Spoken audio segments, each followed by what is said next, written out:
Historia de la Revolución Mexicana de 1910. La Revolución Mexicana fue un conflicto armado que tuvo lugar en México, dando inicio el 20 de noviembre de 1910. Los antecedentes del conflicto se remontan a la situación de México bajo el Porfiriato. Desde 1876, el general oaxaqueño Porfirio Díaz ejerció el poder de manera dictatorial. La situación se prolongó por 34 años. Cuando Díaz aseguró en una entrevista que se retiraría al finalizar su mandato sin buscar la reelección, la situación política comenzó a agitarse. La oposición al gobierno cobró relevancia ante la postura de Díaz. En ese contexto, Francisco I. Madero realizó giras en el país con miras a formar un partido político que eligiera sus candidatos en Asamblea Nacional. Díaz lanzó una nueva candidatura a la presidencia y Madero fue arrestado en San Luis Potosí. Durante su estancia en la cárcel se llevan a cabo las elecciones que dan el triunfo a Porfirio Díaz. Francisco I. Madero logró escapar desde la prisión estatal y huyó a los Estados Unidos. Desde San Antonio, Texas, proclamó el Plan de San Luis, que llamaba a tomar las armas contra el gobierno de Porfirio Díaz el 20 de noviembre de 1910.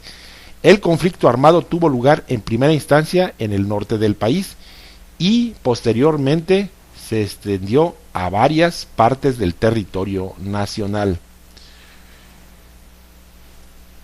En 1911 se realizan nuevas elecciones en las cuales resulta electo Francisco I. Madero.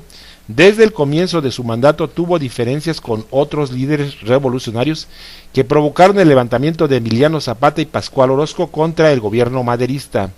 En 1913, un movimiento encabezado por Félix Díaz, Bernardo Reyes y Victoriano Huerta dio golpe de estado. El levantamiento militar, conocido como Decena Trágica, terminó con el asesinato de Francisco I. Madero, su hermano Gustavo y el vicepresidente Pino Suárez.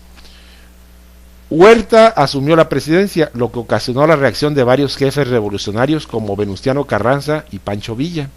Tras poco más de un año de lucha y después de la ocupación estadounidense de Veracruz, Huerta renuncia a la presidencia y huye del país.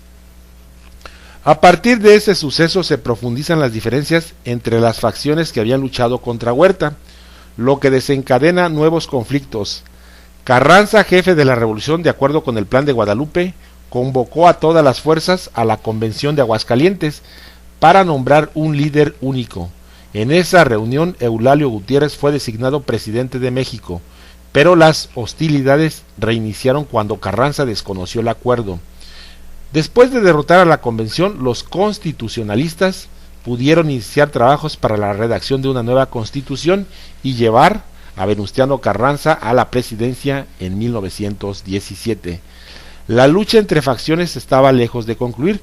En el reacomodo de fuerzas fueron asesinados Emiliano Zapata en 1919, Venustiano Carranza en 1920, Francisco Villa en 1923 y Álvaro Obregón en 1928. Actualmente no existe un consenso sobre cuándo terminó el proceso revolucionario. Algunas fuentes lo sitúan en el año de 1917, con la proclamación de la Constitución mexicana, otras en 1920 con la presidencia de Adolfo de la Huerta o en 1924 en la presidencia de Plutarco Elías Calles. Lo único cierto es que el conflicto armado conocido como Revolución Mexicana inició el 20 de noviembre de 1910 con la proclamación del Plan de San Luis en la ciudad de San Antonio, Texas, en Estados Unidos, y cuyo director de orquesta era el ciudadano Francisco I. Madero.